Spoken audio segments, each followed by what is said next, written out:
Қайырлы күн, достар. Қазіргі уақытта жастардың бөлек тұруы ол қалыпты жағдай. Бұрынғының өмірінде, бұрынғының заманындай ондай заман емес. Яғни екі жастың бөлек тұруы ол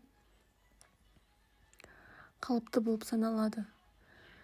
Сол секілді сіздерге бір әңгімені айтып берейін.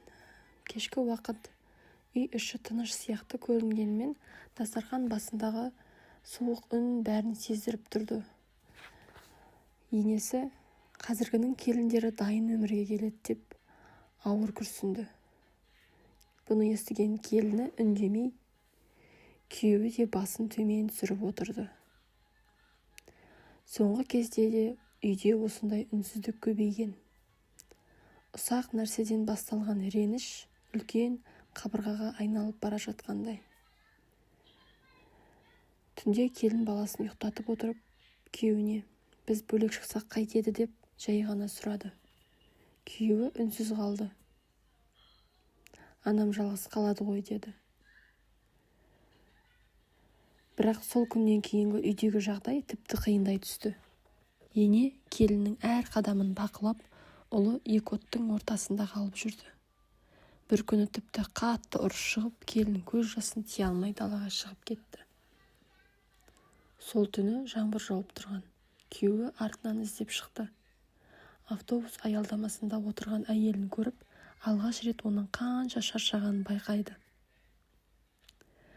Сен бақытсызсыз ба деп сұрайды ол.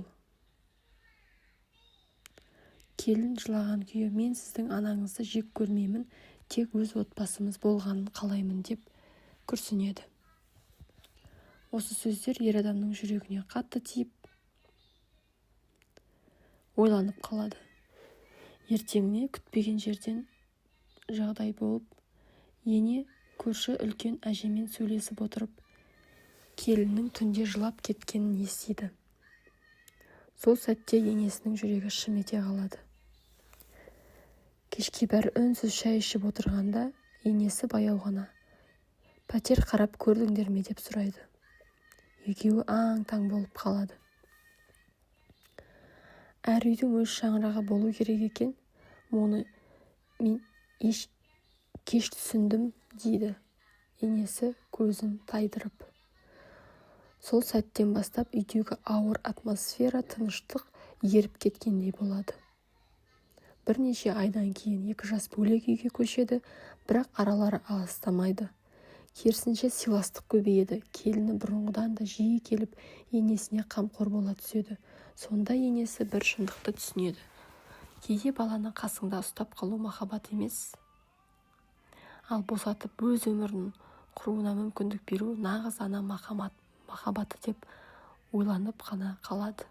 Әрине бұны уақытында түсінген абзал.